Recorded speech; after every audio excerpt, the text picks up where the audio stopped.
Hello, everyone. Stephanie Morin here. Please be sure to hit that like button and subscribe to my channel for more stories for me to read to your children.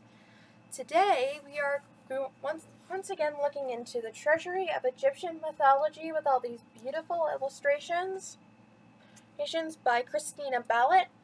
I hope you get this one as well as the Treasury of Greek Mythology, Norse Mythology, and the random collection of mythological stories from every other ancient culture.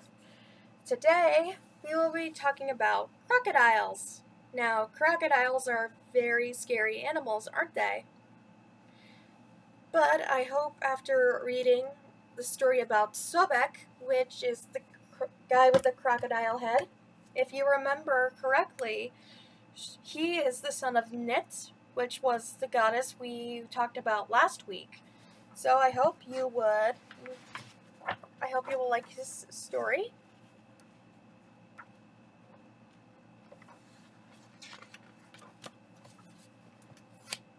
And here we go. Sobek. When it came to eating, the gods and goddesses were a frugal and actually rather boring bunch. Some people sometimes made them elaborate food offerings, piles of dates, amphoras of wine, platters and platters of grilled vegetables, baked geese, stewed river fish, and vast arrays of sweets. But all that was folly. Deities preferred to eat simply. Bread and fresh water generally did the trick. Few liked vegetables, and those who participated in the rituals of the underworld Duat even hated onions. Some delighted in honey, while others found it bitter. The same is true of beer and wine. The goddess Hateru was known to be liberal in this regard, and she encouraged people to drink as they came to pray to her, to loosen their inhibitions so they could talk more freely and dance more joyously. The god Set had a reputation for getting drunk in body just for the pleasure of it. The god Heru-Ware drank to give himself courage in battle.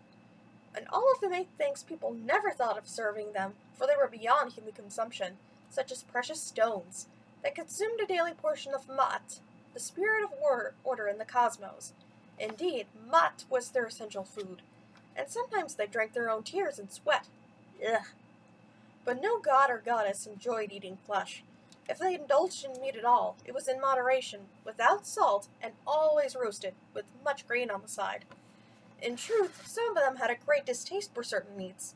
Ra, for example, would never eat turtle meat, since he considered turtles powers of evil, and thus his enemies. Don't know why. And many considered eating meat cruel and brutal. Except for the god Sobek. And that wasn't really his fault. Sobek was a crocodile, and crocodiles love meat, preferably raw. He couldn't help himself. It was built into him just as much as the fact that he had a tail and a huge jaw and feet with claws. It was there from the start. The start was in the original waters. Well, of course, he was a crocodile, after all. The goddess Nit, who was an extension of the watery chaos Nun, gave birth to two aquatic sons. The serpentine demon Apep, who descended immediately into the underworld Duat to play Ra each night as he made his trip across the lake toward dawn, and the crocodile Sobek.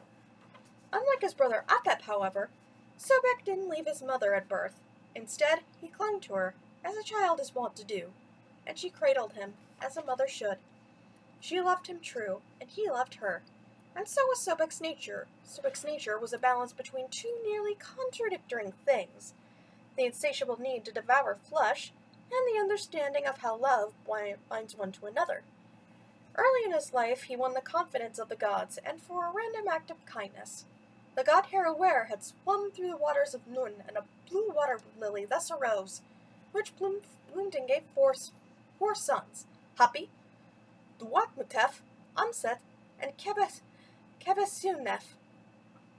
The four juvenile gods were helpless there in the middle of the deep water. Sobek circled them. He couldn't help noticing their pudgy little arms and legs, their tender bellies, their flesh blood. His mouth must have watered at the thought of their juicy organs. His nostrils must have flared. Yet he kept that powerful jaw shut and offered his back, transporting the boys to the safety of land. They were babes, after all. And he had been a babe, a cuddled one. The date his mother loved to smell, the pomegranate she held against her cheek. Who knows? Perhaps it was in honor of Sobek that these four gods eventually assumed the job of guards for the containers that held the organs and entrails of the dead. At other times, though, Sobek's lust for flesh made a fool of him. In the ancient world, there are many scuffles among the gods from various nations. During one of those periods, Sobek came across a band of enemies in his wanderings, and he saw it. As he saw it, the situation was perfect. He could eat to his heart's content and vanquish each of its foes at the same time. He devoured them all, down to their bones and the very last drops of their blood. But he saved their heads, so he could show them to the other Egyptian gods and goddesses and bask in their praise. When Sobek returned home, the deity saw him coming, took one look at the bloody booty, and shouted in disgust, "No! Don't let him eat those heads! Give him bread! Give him bread!" Poor Sobek was chagrined. It was his fate to be admonished for his very nature. At that time, Sobek went without punishment for his bestial behavior. But another time, he wasn't so lucky. When the god Set slew his brother Utsir and ripped him into 14 pieces, he scattered those pieces across lands and waters. Sobek, the great god of the marsh that he was, naturally came across a piece. He eyed it floating there. Clearly, Utsir was dead, so one little piece was of no further use to him. Who would care? The morsel tantalized him. So, he ate it. Gone. Aset gathered the 13 other pieces of Utsir, but she couldn't find the last one. A serpent told Aset that a monster had eaten that part. But Sobek was no monster. He was just a crocodile, a hungry carnivore for sure, but well-intentioned. What maliciousness could there be in taking a single bite of an already dead god?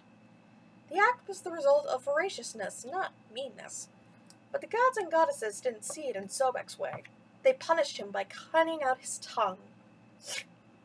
Even today, crocodiles' tongues are stunted, so that few see them unless a croc opens his jaws especially wide. Sobek later gave rise with swamps to the boy Herosa Aset, son of Aset and Utsir. Perhaps this was one way of atoning for eating part of the boy's father? And even later, when the youth Herosa Aset had to fight the god Set for his father's throne, Sobek showed special kindness. Herosa Aset's mother, Aset, cut off his hands at one point in the struggle. For the gods and goddesses often let their rages and passions get the best of them. She threw them in the waters.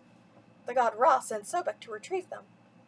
Sobek searched and searched, confounded by the tricks of the river currents.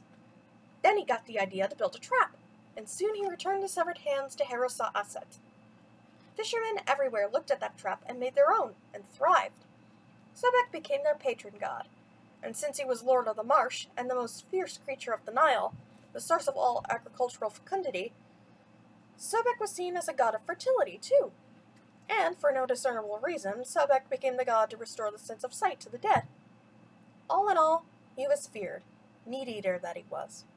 All in all, he was loved, beneficent god that he was.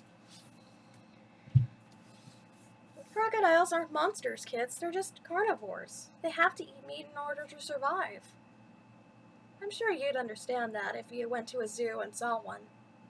But don't touch them, okay? And don't quote me on that. Oh, well, see you next week.